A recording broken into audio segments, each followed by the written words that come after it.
সারাদিন রাত তুমি মোবাইলের মধ্যে নারী নিয়া ছবি নিয়া পড়ে থাকো, কিন্তু আপন মা বাবা আত্মীয় স্বজন পাড়া পড়শি কেউ তোমারে ফিরাইবার জন্য একটু ডাকেও না, বলেও না।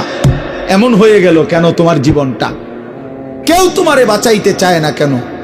মনে রাখো বাপ, মূল কারণ একটাই, তোমার উপরে আল্লাহর লানত পড়ছে, খোদার লানত, খোদার গজব পড়ছে তোর উপরে।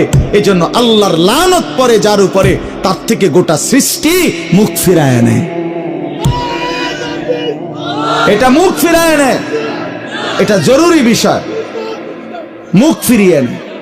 আমার মার বয়স এই মাত্র বললাম, আমার মা আমি বললাম কিছুই বুঝে না, কিন্তু সেই মা আমার এখনো মনে আছে। একটা আশ্চর্য বিষয় হলো ৭৫ বছরের কম হবে না আমার বয়স।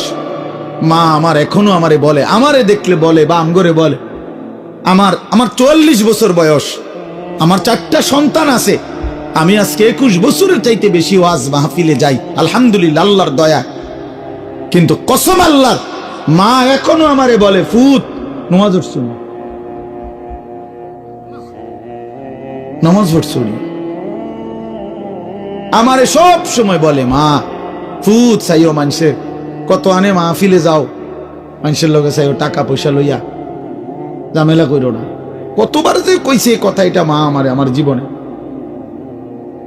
কিরে বেটা, আমার ৭৫ বছরের মা তো, আমি ৪৪ বছরের ছেলে, আমি আমারে আজও ডাকে, তোরে কেন ডাকে না?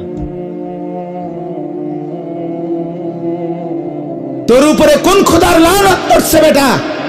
এই জন্য তো অব্যাহত ভাবে চোখের সামনে ছেলেটা চরিত্রহীন হয়ে যাচ্ছে, লম্পট হয়ে যাচ্ছে, এক ওয়াক্ত নামাজ পড়ে না, কেউ তারে ডাকে না।